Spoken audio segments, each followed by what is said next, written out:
report is all about information that is acquired.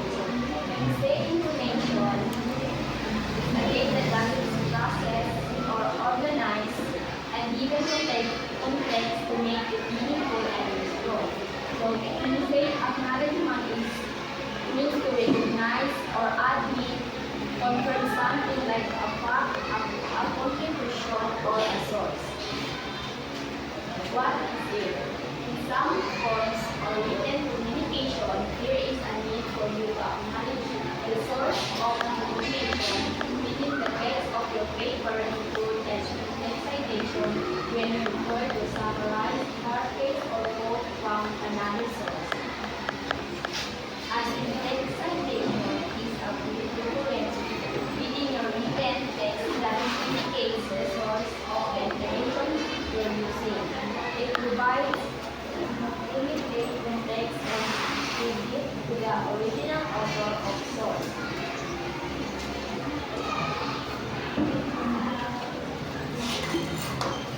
An citation is a reference made within the body of text of an academic research. So, ang example guys, kanang akong report kay about sa information at natin. So, nang matawag ko na sa kanang text citation guys, hindi, kanya ang lumang mga nalawa sa iyang body sa English. Body of the research.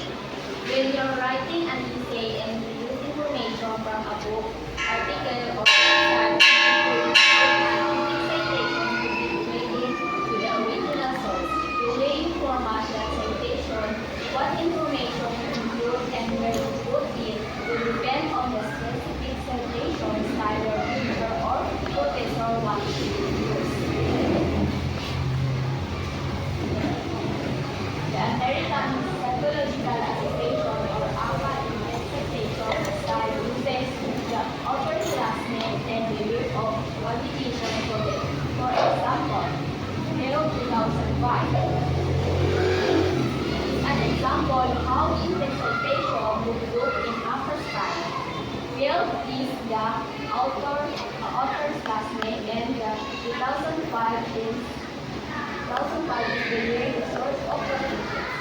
In simpler terms, if you're using APA style for your essay, you need to include the author's last name and the year of publication in parentheses whenever you cite a source in your paper.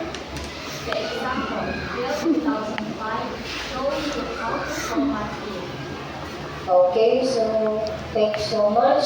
So on to this information and knowledge. This is so important when having a research that you're going to